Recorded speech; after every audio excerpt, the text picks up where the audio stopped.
गुरुर्ब्रह्मा गुरुर्विष्णु गुरुर्देवो महेश्वरः गुरुर्साक्षात् परब्रह्म तस्मै श्री गुरुवे नमः। ओं गजाननं भूतगणाधिसेवितं कपितजम्बुफलचारुभक्षणं उमासुतं शोकविनाशकारिकं नमामि विघ्नेश्वरपादपङ्कजं। सच्चिदानन्दरूपाय विश्वोत्पत्त्यादिहेतवे तापत्रे विनाशाय श्रीकृष्णाय वयं नमः। जय जय श्री राधेश्याम, जय जय श्री राधेश्याम, जय जय श्री राधेश्याम। आज हम आपको श्रीमद्भागवत महापुराण के चौथे स्कंद का 22वां अध्याय सुनाते हैं। महाराज पृथु को सनकादि का उपदेश। श्री मैत्री जी कहते, जिस समय प्रजाजन परम पराक्रमी पृथ्वीपाल पृथु की इस प्रकार प्रार्थना कर रहे थे, उसी समय वहाँ सूर्य के समान तेजस्वी 4 मुनीश्वर आए। राजा और उनके अनुचरों ने देखा तथा पहचान लिया कि वे सिद्धेश्वर अपनी दिव्य कांति से संपूर्ण लोकों को पाप निर्मुक्त करते हुए आकाश से उतर करके आ रहे हैं, आकाश मार्ग से आ रहे हैं। राजा के प्राण सनकादिकों का दर्शन करते ही जैसे विषयी जीव विषयों की ओर दौड़ता है, उनकी ओर चल पड़े। मानव उन्हें रोकने के लिए ही वे अपने सदस्यों और अनुयायियों के साथ एक का एक उठकर के खड़े हो गए।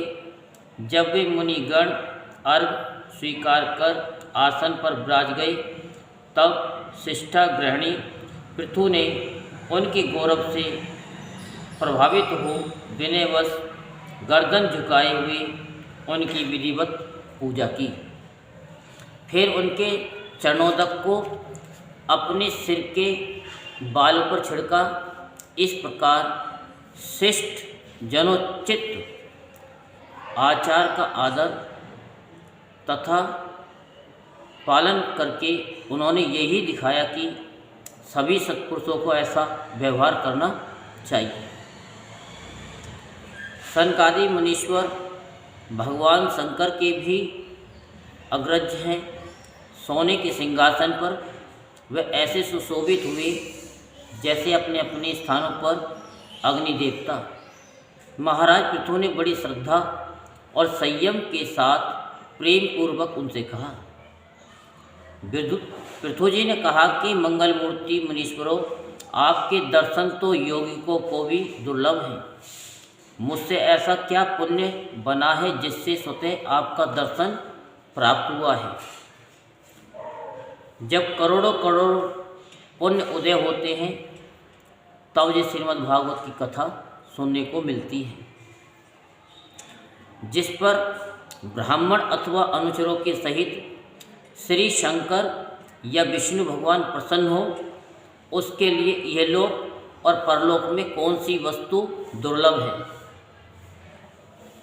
इस दृश्य प्रपंच के कारण महतत्वादी यद्यपि सर्वगत हैं, तो भी वे सर्वसाक्षी आत्मा को नहीं देख सकते। इसी प्रकार यद्यपि आप समस्त लोकों में विचरते रहते हैं, तो भी अनाधिकारी लोग आपको देख नहीं पाते। जिनके घरों में आप जैसे पूज्य पुरुष उनके जल तृण पृथ्वी गृह स्वामी अथवा सेवकादि किसी अन्य पदार्थों को स्वीकार कर लेते हैं, वह ग्रह धनहीन होने पर भी धन्य है। जिन घरों में कभी श्रीमद्भागवत भक्तों के परम पवित्र चरणोदक के छींटे नहीं पड़े, वे सब प्रकार की रिद्धि सिद्धियों से भरे होने पर भी ऐसे वृक्षों के समान हैं कि जिन पर सांप रहते हैं। मुनीश्वरों, आपका स्वागत है। आप लोग तो बाल्यावस्था से ही मुमुक्षों के मार्ग का अनुसरण करते हुए एकाग्रचित्त से ब्रह्मचर्य आदि महान व्रतों का बड़ी श्रद्धापूर्वक आचरण कर रहे हैं। स्वामियों, हम लोग अपने कर्मों के वशीभूत होकर विपत्तियों के क्षेत्र रूप इस संसार में पड़े हुए केवल इंद्रिय संबंधी भोगों को ही परम पुरुषार्थ मान रहे हैं। सो क्या हमारे निस्तार का भी कोई उपाय है? आप लोगों से कुशल प्रश्न करना उचित नहीं है, क्योंकि आप निरंतर आत्मा में ही रमण करते हैं। आप में ये कुशल है और यह अकुशल है, इस प्रकार की वृत्तियाँ कभी होती ही नहीं। आप संसार नल से संतप्त जीवों के परम सुहृदय हैं, इसलिए आप में विश्वास करके मैं ये पूछना चाहता हूँ कि इस संसार में मनुष्य का किस प्रकार सुगमता से कल्याण हो सकता है। यह निश्चय कि जो आत्मवान धीर पुरुषों में आत्मा रूप से प्रकाशित होते हैं और उपासकों के हृदय में अपने स्वरूप को प्रकट करने वाले हैं, वे अजन्मा भगवान नारायण ही अपने भक्तों पर कृपा करने के लिए आप जैसे सिद्ध पुरुषों के रूप में इस पृथ्वी पर विचरा करते हैं। श्री मैत्री जी कहते हैं, राजा पृथु के ये युक्ति युक्त गंभीर परिमिति और मधुर वचन सुनकर श्री सनत कुमार जी बड़े प्रसन्न हुए और कुछ मुस्कुराती हुई कहने लगी कि महाराज, आपने सब कुछ जानते हुए भी समस्त प्राणियों के कल्याण की दृष्टि से बड़ी अच्छी बात पूछी है। सच है, साधु पुरुषों की बुद्धि ऐसी ही हुआ करती है। सत्पुरुषों का समागम श्रोता और वक्ता दोनों को ही अभिमत होता है, क्योंकि उनके प्रश्नोत्तर सभी का कल्याण करते हैं। राजन, श्री मधुसूदन भगवान के चरण कमलों के गुणानुवाद में अवश्य ही आपकी अविचल प्रीति है। हर किसी को इसका प्राप्त होना बड़ा कठिन है, और प्राप्त हो जाने पर यह हृदय के भीतर रहने वाली उस वासना रूप मल को सर्वदा नष्ट कर देती है, जो किसी प्रकार या किसी उपाय से जल्दी नहीं छूटता। शास्त्र जीवों के कल्याण के लिए भली भांति विचार करने वाले हैं। उनमें आत्मा से भिन्न देहादि के प्रति वैराग्य तथा अपने आत्म स्वरूप निर्गुण ब्रह्म में सुदृढ़ अनुराग होना, यही कल्याण का साधन निश्चित किया गया है। शास्त्रों का ये भी कहना है कि गुरु और शास्त्र के वचनों में विश्वास रखने से, भागवत धर्मों का आचरण करने से, तत्व जिज्ञासा से, ज्ञान योग की निष्ठा से, योगेश्वर श्री हरि की उपासना से, नित्य प्रति पुण्य कीर्ति श्री भगवान की पावन कथाओं को सुनने से, जो लोग धन और इंद्रियों के भोगों में ही रत हैं, उनकी गोष्ठी में प्रेम न रखने से, उन्हें प्रिय लगने वाले पदार्थों का आसक्ति पूर्वक संग्रह न करने से, भगवत गुणामृत का पान करने के सिवा अन्य समय आत्मा में ही संतुष्ट रहते हुए एकांत सेवन में प्रेम रखने से, किसी भी जीव को कष्ट न देने से, निवृत्ति निष्ठा से, आत्महित का अनुसंधान करते रहने से, श्री हरि के पवित्र चरित्र रूप श्रेष्ठ अमृत का आस्वादन करने से, निष्काम भाव से यम नियमों का पालन करने से, कभी किसी की निंदा न करने से, योगक्षेम के लिए प्रयत्न न करने से, शीतोष्णादि द्वंद्वों को सहन करने से, भक्तजनों के कानों को सुख देने वाले श्री हरि के गुणों का बार बार वर्णन करने से और बढ़ते हुए भक्ति भाव से मनुष्य का कार्य कारण रूप संपूर्ण जड़ प्रपंच से वैराग्य हो जाता है और आत्म स्वरूप निर्गुण परब्रह्म में अनायास ही उसकी प्रीति हो जाती है। परब्रह्म में सुदृढ़ प्रीति हो जाने पर पुरुष सद्गुरु की शरण लेता है।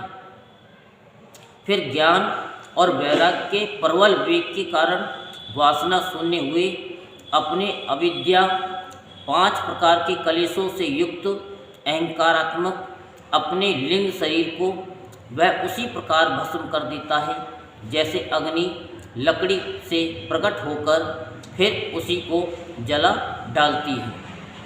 इस प्रकार लिंग देह का नाश हो जाने पर वह उसके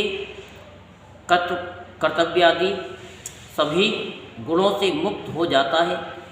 फिर तो जैसे सपन अवस्था में तरह तरह के पदार्थ देखने पर भी उससे जग पड़ने पर उनमें से कोई चीज़ दिखाई नहीं देती, उसी प्रकार वह पुरुष शरीर के बाहर दिखाई देने वाले घट पटादि और भीतर अनुभव होने वाले सुख दुखादि को भी नहीं देखता। इस स्थिति के प्राप्त होने से पहले ये पदार्थ ही जीवात्मा और परमात्मा के बीच में रहकर उनका भेद कर रहे थे। जब तक अंतःकरण रूप उपाधि रहित है तभी तक पुरुष को जीवात्मा इंद्रियों के विषय है। इन दोनों का संबंध कराने वाले अहंकार का अनुभव होता है, इसके बाद नहीं। बाह्य जगत में तो देखा जाता है कि जल दर्पण आदि निमित्तों के रहने पर ही अपने बिंब और प्रतिबिंब का भेद दिखाई देता है, अन्य समय नहीं। जो लोग विषय चिंतन में लगे रहते हैं उनकी इंद्रियां विषयों में फंस जाती है तथा मन को भी उन्हीं की ओर खींच ले जाती है।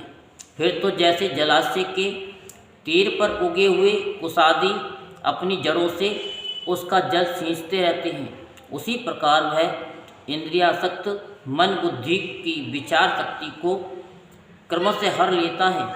विचार शक्ति के नष्ट हो जाने पर पूर्वा पर की स्मृति जाती रहती है और स्मृति का नाश हो जाने पर ज्ञान नहीं रहता। इस ज्ञान के नाश को ही पंडित जन अपने आप अपना नाश करना कहते हैं, जिसके उद्देश्य से अन्य सब पदार्थों में प्रियता का बोध होता है। उस आत्मा का अपने द्वारा ही नाश होने से जो स्वार्थ हानि होती है उससे बढ़कर लोक में जीव की और कोई हानि नहीं है। ये अहंकार में आते हैं। एक बिहारी बाबू थे, ये मैं आपको जब भागवत चली थी 2011-12 में तब ये कथा सुनाई थी। तो एक बिहारी बाबू थे, उनके माता पिता ने उनको पढ़ने के लिए लंदन भेज दिया, किड़पिड़ करने के लिए, किटपिट। तो पढ़ कर के एक दिन वो बिहार आया तो वहाँ बिहार में नदियाँ थी और वहाँ नाव चल रही थी और एक ही नाव थी। उस समय दिन छिपे के समय पहुँचे थे बिहारी बाबू। तो जब वो जा रहे थे तो लंदन से जो बाबू आए थे उन्होंने नाविक से पूछा कि तुम कुछ पढ़े लिखे हो? तो नाव वाले ने कहा कि मैं तो कुछ पढ़ा लिखा नहीं हूँ। तो लंदन वाले बिहारी बाबू ने कहा कि तुम्हारा आधा जीवन तो बेकार है। थोड़ी देर बाद भगवान की ऐसी असीम अनुकंपा हुई कि बहुत जोर का तूफान आ गया। तब नाव वाले ने कहा कि लंदन वाले बाबू आपको तैरना आता है? उसने कहा कि हमको तो तैरना आता ही नहीं। तो नाव वाले ने कहा कि लंदन वाले बाबू मेरा तो आधा जीवन बेकार है ही, लेकिन आपका तो सारा जीवन ही अब बेकार है, क्यों? क्योंकि तूफान में तो नाव डूबनी है। जो अभिमान करता है तो वो तो डूबता ही डूबता है। लेकिन जो नाव चला रहा था वो तैरना जानता था, वो तो तैर के निकल गया। लेकिन जब वो तूफान में नाव डूबी तो लंदन बाबू वो डूब गए। तो कभी भी किसी को कमज़ोर नहीं समझना चाहिए। यही बार बार हम बताते हैं कि जो व्यवहार हमको पसंद नहीं है वो व्यवहार हम दूसरे के साथ कदापि ना करें। अपनी मन वचन वाणी से हम किसी को ऐसा आहत ना करें कि भगवान को बुरा लग जाए। कहते हैं कि निर्मल को ना सताइए, जाकी मोटी हाय, और छुई मुई की खाल से लोहा भस्म हो जाए। तो कितनी बार बताया, किसी को ये नहीं समझना चाहिए कि ये छोटा है ये बड़ा है। सब अपनी अपनी जगह पर सही है। जैसे फॉर एग्जाम्पल कि जहाँ पर सुई काम आती है वहाँ तलवार काम नहीं करती, और जहाँ तलवार काम करती है वहाँ सुई काम नहीं करती। तो हमें ये सीख लेना चाहिए, हमें सुई का काम करना चाहिए। क्योंकि सुई क्या करती है? सिलने का काम करती है, जोड़ने का काम करती है। तलवार की तरह नहीं कि काटने के लिए कट कट हम दूसरों की बातों को काट देते हैं, वो हमको काटना नहीं चाहिए। यही चीज़ हम बता रहे हैं। श्रीमद् भागवत यही बता रही है। क्या बता रही है? कि आज का जो समय है बच्चे अपने माँ बाप को नहीं समझते, और जिन्होंने अपने माँ बाप को नहीं समझा वो ज़रा ध्यान लगाएं। उनके चले जाने के बाद आपको कैसा फील हो रहा है? क्योंकि जब माँ बाप का साया सर पर होता है, हाथ सर पर होता है, तो निसंकोच होकर सारे कार्य कर लेता है। उसके मन में होता है कि अगर मैं गिर भी जाऊंगा तो मेरे माता पिता मेरे को संभाल लेंगे। लेकिन जब वो चले जाते हैं उनकी वैल्यू उसके बाद पता चलती है कि अब जो गिरेगा अब कौन उठाएगा। आपकी बात अब याद आती है मुझे। आती है ना? हाँ, बहुत आती है। तो क्या है कि जो बच्चे अपने माँ बाप को नहीं समझ रहे, उनका कहना नहीं मान रहे, उनका चरण स्पर्श नहीं कर रहे, उसके बाद जब वो चले जाएंगे तो बड़ा दुख पाएंगे कि काश हम अपने माता पिता के चरण छूते, स्पर्श करते, तो आज हमको ये दुख भोगना न पड़ता। जो बच्चे अपने माता पिता के चरण नहीं छूते, उनका कहना नहीं मानते, और उनके जाने के बाद में श्रीमद् भागवत की कथा सुने, कुछ भी करें, उनका काल सर्वदोष कभी, पितृदोष कभी हटता नहीं है जब तक वो प्रायश्चित ढंग में न कर ले। जब तक उनके प्रति हिलोर आकर के वो रो ना दे, तब तक वो काल सर्वदोष पितृदोष हटता नहीं। इसीलिए अभी मौका है माँ बाप तो रोज़ चरण छुएं और उनकी आज्ञा का पालन करें, उनको अपशब्द ना कहें। यही हमारी श्रीमद् भागवत कथा कहती है, और यही बता रहे हैं कि अहंकार ना करें। बच्चे कह देते हैं, मम्मी पापा जी आपने क्या किया, हमने जरा सी उम्र में इतना इतना कर दिया। तो ऐसा अभिमान नहीं करना चाहिए। धन और इंद्रियों के विषयों का चिंतन करना मनुष्य के सभी पुरुषार्थों का नाश करने वाला है, क्योंकि इनकी चिंता से वे ज्ञान और विज्ञान से भ्रष्ट होकर वृक्षादि स्थावर योनियों में जन्म पाता है।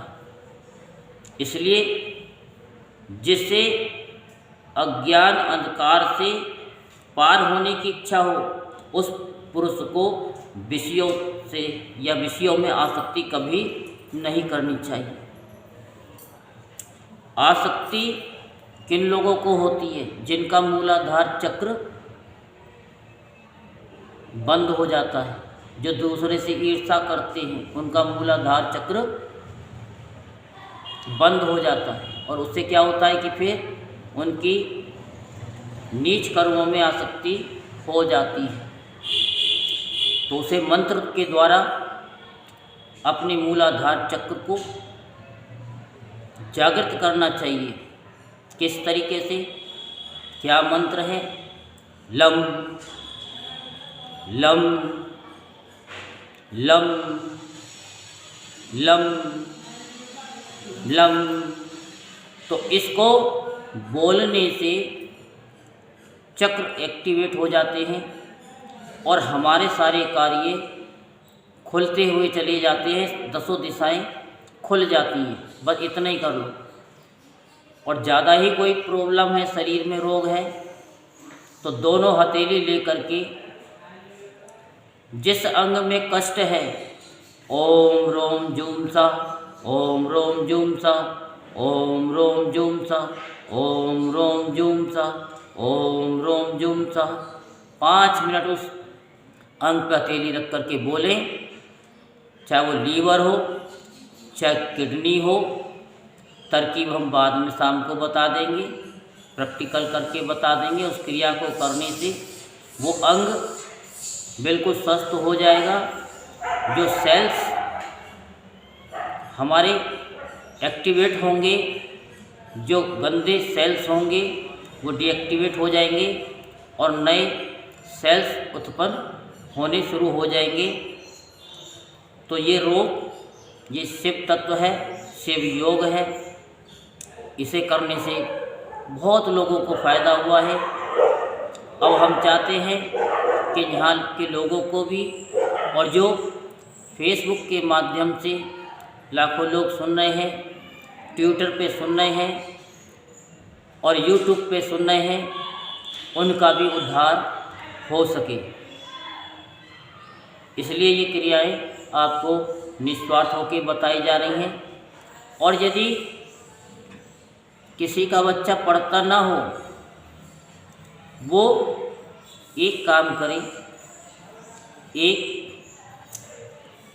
भूत दाना बाजार से लेके आए और शिवलिंग पर रखे और 1 लोटा जल चढ़ाए और 5 बार ताली, 1 2 3 4 5 बार भोले शंकर के सामने ताली बजाए, तो कोई माई का लाल पैदा नहीं हुआ कि वो बच्चा फर्स्ट डिवीज़न से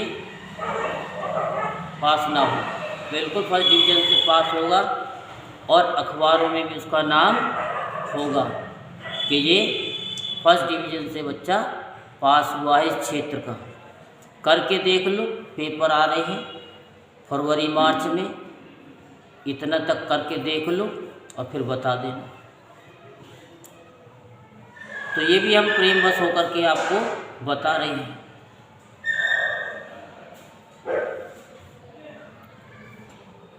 क्योंकि ये धर्म, अर्थ, काम और मोक्ष की प्राप्ति में बड़ी बाधक है। कौन? आसक्ति। इसीलिए जो आसक्ति है तो वो जा भी सकती है, जो आसक्ति है तो वो जा भी सकती है। तो हमें क्या करना है? आसक्ति को जा शक्ति में कन्वर्ट करना है। इस 4 पुरुषार्थों में भी सबसे श्रेष्ठ मोक्ष ही माना जाता है, क्योंकि अन्य 3 पुरुषार्थों में सर्वदा काल का भय लगा रहता है। मोक्ष का मतलब होता है, आपको बता रखा है कि मोक्ष का मतलब है कि फिर इस 84 में नहीं आना, और एक मुक्त होना कि जो हमने कुछ मंत्र जपा है, जो भी जपा है, ओम रोम जुम साहब जपा है, या ओम नमः शिवाय जपा है, ओम श्री शाम शिवाय नमे जपा है, या ओम श्री शिवाय नमस्तुभ्यम जपा है, तो उससे क्या है कि जो मुक्त होते हैं इस लोक का सुख तो भोग के चले जाते हैं, और फिर जब उस लोक में जाते हैं, स्वर्गलोक में, वैकुंठ लोक में, तो वहाँ वो सुख भोग करके जो हमने यहाँ एकत्रित किया था भजन के द्वारा, भागवत कथा के द्वारा, जैसे ही वो समाप्त होता है तो हम इसी मृत्युलोक में 84 लाख योनियों में धकेल दिए जाते हैं। तो हमें मुक्त नहीं, हमें मोक्ष चाहिए। और मोक्ष के लिए क्या करना है कि भोले बाबा के सामने 108 बार गायत्री मंत्र का जाप करें तो मोक्ष भी मिलेगा और दुनिया की हर वस्तु मिलेगी संसार की, और सारे कष्टों से भी मुक्ति मिलेगी। और भोले बाबा अपने गणों के साथ में उसके साथ हमेशा रहेंगे, वो ध्यान भी लगाएंगे, चलेंगे भी तो एक परछाई की तरह चलेंगे, और आप अनुभव करोगे, फील करोगे। अभी 2 जनों ने तो फील कर लिया है। एक तो जो सुबह के समय घंटा बजाती हैं तो उनके साथ में भोले शंकर जी आरती करते हैं, वो आरती करती हैं घंटा बजा करके, तो उनके साथ में भोले बाबा आरती करते हैं। अभी 2-3 महीने से शुरू कराए उन्होंने सुबह के समय, 2 महीने 2-2.5। हाँ। और एक हमारी शांता जी हैं जिन्होंने कहा कि बताना नहीं, लेकिन बता देते हैं जिससे कि आप लोगों को भी कुछ अच्छा लगे। जब ये भी ध्यान लगाती हैं तो भगवान इनका सोल हिला देते तो कि हाँ मैं हूँ, भगवान फील कराते कि मैं हूँ तेरे साथ में, तो भक्ति ऐसे हो जाती है। तो भगवान का पहले तो आपको सीढ़ी पे ही चढ़ना है, भगवान का नाम लेना है, उनसे प्यार कैसे हो जाएगा पता ही नहीं चलेगा। प्यार किया नहीं जाता, हो जाता है। तो इस तरीके का हो जाता है। आपने तो वैसे लड़ेश्वर भी बोल दिया है तो क्या, आपने तो सब जगह वो कर दिया जाएगा। तो कोई बात नहीं है। जो भी सुन रहे हैं यूट्यूब पर, ट्विटर पर, फेसबुक पर, अब उसको शेयर भी तो करते हैं ना लोग, शेयर करते हैं, बड़े अच्छे हैं।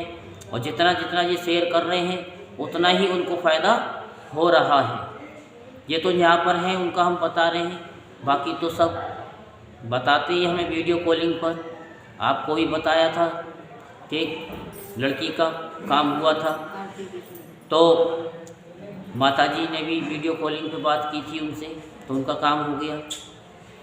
तो काम सभी के होते हैं जो ध्यान से इस कथा को श्रवण करते हैं, उनके सारे कार्य हमारे भोले बाबा और श्री कृष्ण भगवान, राम जी, जितने भी देवी देवता हैं वो उनके कार्य को करने लग जाते हैं। प्रकृति में गुणोत्सव होने के बाद जितने भी उत्तम और अधम भाव पदार्थ प्रकट हुए हैं उनमें कुशल से रह सकें ऐसा कोई भी नहीं है। काल भगवान उन सभी के कुशलों को कुचलते रहते हैं। अतः राजन, जो भगवान देह, इंद्रिय, प्राण, बुद्धि और अहंकार से आवृत सभी स्थावर जंगम प्राणियों के हृदयों में जीव के नियामक अंतर्यामी आत्मा रूप से सर्वस्व साक्षात प्रकाशित हो रहे हैं, उन्हें तुम वह मैं ही हूँ ऐसा जानो। जो प्रकाशित हो रहा है उसे यही जानो कि ये मैं ही हूँ। अहम ब्रह्मास्मि, मैं ही ब्रह्म हूँ। शिवोहम, मैं ही शिव हूँ। मैं शिव कैसे? क्योंकि ये देह जो है ये शिव रूप है। शिव ने अपना अंश दिया है और जब वो अंश निकाल लेते तो सब बन जाता है। तो ये मैं नहीं हूँ, ये शिव है। और जब शिव है तो करता भी वही है, देखता भी वही है, सुनता भी वही है, कहता भी वही है। तो फिर हम अपने आप में कर्ता क्यों समझें? इस झोपड़ी में शिव आत्मा रहती है। हाँ, तो भगवान ही इसमें रहते हैं, लेकिन हम उसको मैं समझ बैठते हैं। और भगवान कहते हैं कि मैं ही हूँ और तो कोई है ही नहीं। और इस मैं में ही तो निकाल ले। तो का मतलब कि प्रभु तू ही है। जैसे बकरी होती है मैं करती है, लेकिन जब वो मर जाती है उसकी खाल जो है ढोलक पे तबले पे चढ़ जाती है तो फिर तू ही बोलती है, धा दिन तिनक दिन धा, ऐसे ही बोलती है धा दिन जिंदा, धा दिन जिंदा, धा दिन जिंदा, ता दिन जिंदा। तो फिर वो कहती है कि तू ही है, अब मैं नहीं हूँ। तो जब मैं था तब हरि नहीं, जब हरि है तो मैं नहीं। तो ऐसे समझिए। तो अपने आप को कभी मैं ना समझिए कि मैं हूँ, मैं कुछ भी नहीं हूँ। तो इस तरह से जानो। जिस प्रकार माला का ज्ञान हो जाने पर उसमें सर्वबुद्धि नहीं रहती, उसी प्रकार विवेक होने पर जिसका कहीं पता नहीं लगता, ऐसा ये माया में प्रपंच जिसमें कार्य कारण रूप से प्रतीत हो रहा है और जो स्वयं कर्म फल कलुषित प्रकृति से परे है, उस नित्य मुक्त निर्मल और ज्ञान स्वरूप परमात्मा को मैं प्राप्त हो रहा हूँ। संत महात्मा जिनके चरण कमलों के अंगुली दल की छिटकती हुई छटा का स्मरण करके अहंकार रूप हृदय ग्रंथि को जो कर्मों से गठित है इस प्रकार छिन्न भिन्न कर डालते हैं कि समस्त इंद्रियों का प्रत्याहार करके अपने अंतःकरण को निर्विषय करने वाले सन्यासी भी वैसा नहीं कर पाते। तुम उन सर्वाश्रम भगवान वासुदेव का भजन करो। और भजन कैसा? उस भजन में गिनती नहीं होनी चाहिए, माला नहीं होनी चाहिए, श्वासों की माला होनी चाहिए। सांस आ रहे हैं और जा रहे हैं। गरुड़ पुराण में बताया गया है कि 21,600 श्वास हम लेते हैं, इसी में श्वासोश्वास सुमरण होना चाहिए। इतनी प्रैक्टिस कर लो नाम जपने की कि हम सो भी रहे हैं, जग भी रहे हैं, खा भी रहे हैं, गा भी रहे हैं, नाच भी रहे हैं, तो भी भगवान का नाम ही निकल रहा है। उस मंत्र को इतना सिद्ध कर लो कि प्रत्येक प्राणी में परमात्मा का नज़र आना आपको लग जाए कि सब में भगवान है। और अहंकार तो दूर कोसों तक भी ना दिखाई दे कि अहंकार है भी या नहीं है। जब हम भगवान का नाम ज़्यादा ले लेते हैं और हमको पता भी नहीं चलता, गिनोगे तो अहंकार आएगा कि मैंने 1000 माला कर ली, और नहीं गिनोगे तो तुमको पता ही नहीं 1000 करी कि 100 करी, 50 करी, 20 करी। तो अहंकार आने का ही नहीं है। जो लोग मन और इंद्रिय रूप मगरों से भरे हुए इस संसार सागर को योग आदि दुष्कर साधनों से पार करना चाहते हैं, उनका उस पार पहुंचना कठिन ही है, क्योंकि उन्हें कर्णधार रूप श्री हरि का आश्रय नहीं है। अतः तुम हो तो भगवान के आराधीन चरण कमलों को नौका बनाकर अनायास ही इस दुस्तर समुद्र को पार कर लो। श्री मैत्री जी कहते विदुर जी ब्रह्मा जी के पुत्र आत्मज्ञानी सनत कुमार जी इस प्रकार आत्म तत्व का उपदेश पाकर महाराज पृथु ने उनकी बहुत प्रशंसा करते हुए कहा कि भगवान दीन दयाल श्री हरि ने मुझ पर पहले कृपा की थी, उसी को पूर्ण करने के लिए आप लोग पधारे हैं। आप लोग बड़े दयालु हैं। जिस कार्य के लिए आप लोग पधारे थे उसे आप लोगों ने अच्छी तरह संपन्न कर दिया।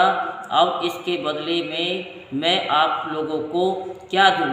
मेरे पास तो शरीर और इसके साथ जो कुछ है वह सब महापुरुषों का प्रसाद है। ब्राह्मण प्राण स्त्री पुत्र सब प्रकार की सामग्रियों से भरा हुआ भवन राज्य सेना पृथ्वी और कोश ये सब कुछ आप ही लोगों का है, अतः आपके ही श्री चरणों में अर्पित है। तो राजा पृथु क्या कह रहे हैं कि प्राण स्त्री पुत्र ये सब आपके हैं। लेकिन अगर प्रैक्टिकल में भागवत में बताया ना कि जब संत महात्मा आते हैं तो कहते हैं ये कोठी आपकी है, ये बच्चे किसके हैं, ये आपके हैं, ये कार किसकी है कि आपकी है, सब कुछ संत महात्मा का है। जब पत्नी की बारी आती है तो कहते हैं कि ये पत्नी मेरी है, उसको नहीं कहेंगे कि ये पत्नी तुम्हारी है, फिर तो कहेंगे ये पत्नी मेरी है। बच्चे सब कुछ है, घोड़ा गाड़ी सब कुछ है, मकान सब कुछ है, लेकिन पत्नी मेरी है। लेकिन राजा पृथु ने यहाँ क्या कहा, प्राण भी स्त्री भी पुत्र भी सब प्रकार की सामग्रियों से भरा हुआ ये भवन राज्य सेना पृथ्वी और कोश ये सब कुछ आप ही लोगों का है। ध्यान से पढ़ते नहीं हैं और समझते नहीं हैं और बोल देते कि हाँ जी सब कुछ तुम्हारा है, पर पत्नी मेरी है, मेरा पत्नी। बस वास्तव में तो सेनापतित्व राज्य दंड विधान और संपूर्ण लोगों के शासन का अधिकार वेद शास्त्रों के ज्ञाता ब्राह्मणों को ही है।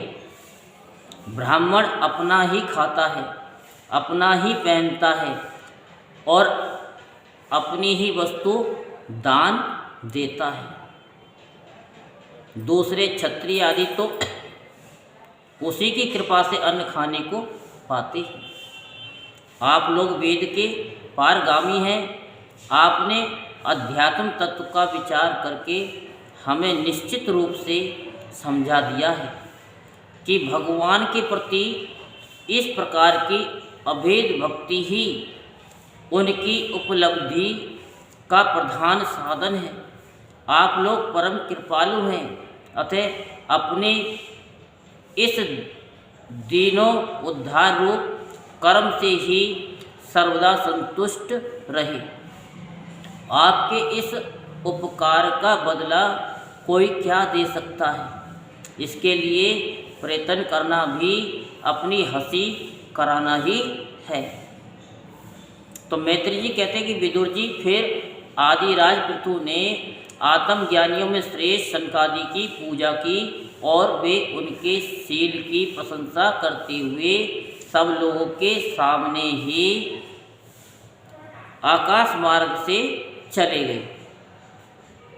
महात्माओं में अग्रगण्य महाराज पृथु उनसे आत्मोपदेश पाकर चित्त की एकाग्रता से आत्मा में ही स्थित रहने के कारण अपने को कुर्त सा अनुभव करने लगे।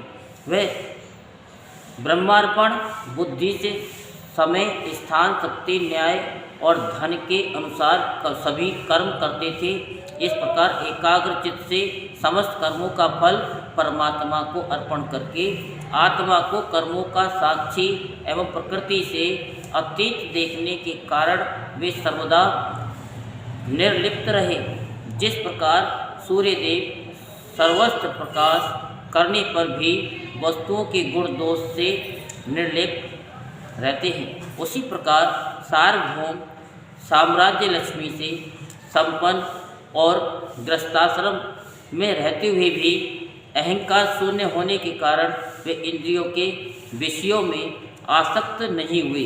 इस प्रकार आत्मनिष्ठा से स्थित होकर सभी कर्तव्य कर्मों का यथोचित रीति से अनुष्ठान करते हुए उन्होंने अपनी भार्या अर्ची के गर्भ से अपने अनुरूप 5 पुत्र उत्पन्न किए। उनके नाम विजितासव और धूम्रकेश, हरक्ष और द्रविण और वृक्ष थे। महाराज पृथु भगवान के अंश थे। वे समय समय पर जब जब आवश्यक होता था जगत के प्राणियों की रक्षा के लिए अकेले ही समस्त लोकपालों के गुण धारण कर लिया करते थे। अपने उदार मन, प्रिय और हितकर वचन, मनोहर मूर्ति और सौम्य गुणों के द्वारा प्रजा का रंजन करते रहने से दूसरे चंद्रमा के समान उनका राजा ये नाम सार्थक हुआ। सूर्य जिस प्रकार गर्मी में पृथ्वी का जल खींचकर वर्षा काल में उसे पुण्य पृथ्वी पर वर्षा देता है तथा अपनी किरणों से सबको ताप पहुँचाता है, उसी प्रकार वे कर रूप से प्रजा का धन लेकर उसे दुष्काल आदि के समय मुक्त हस्त से प्रजा के हित में लगा देते थे तथा सब पर अपना प्रभाव जमाए रखते थे। वे तेज में अग्नि के समान दुर्धर्ष, इंद्र के समान अजय, पृथ्वी के समान क्षमाशील और स्वर्ग के समान मनुष्यों को समस्त कामनाएं पूर्ण करने वाले थे। समय समय पर प्रजाजनों को तृप्त करने के लिए वे मेघ के समान उनके अभिष्ट अर्थों को खुले हाथ से लुटाते रहते थे। वे समुद्र के समान गंभीर और पर्वतराज सुमेरु के समान धैर्यवान भी थे। महाराज पृथु दुष्टों के दमन करने में यमराज के समान आश्चर्यपूर्ण वस्तुओं के संग्रह में हिमालय के समान, कोष की समृद्धि करने में कुबेर के समान और धन को छिपाने में वरुण के समान थे। शारीरिक बल, इंद्रियों की पटुता तथा पराक्रम में संपन्न यानी सर्वस्त्र गतिशील वायु के समान और तेज की असहायता में भगवान शंकर के समान थे। सौंदर्य में कामदेव के समान, उत्साह में सिंह के समान, वात्सल्य में मनु के समान और मनुष्यों के आधिपत्य में सर्वसमर्थ ब्रह्मा जी के समान थे। ब्रह्म विचार में बृहस्पति, इंद्रिय जय में साक्षात श्री हरि तथा गौ ब्राह्मण, गुरुजन एवं भगवत भक्तों की भक्ति, लज्जा, विनयशील एवं परोपकार आदि गुणों में अपने ही समान अनुपम थे। लोग त्रिलोकी में सर्वस्व उच्च स्वर से उनकी कीर्ति का गान करते थे।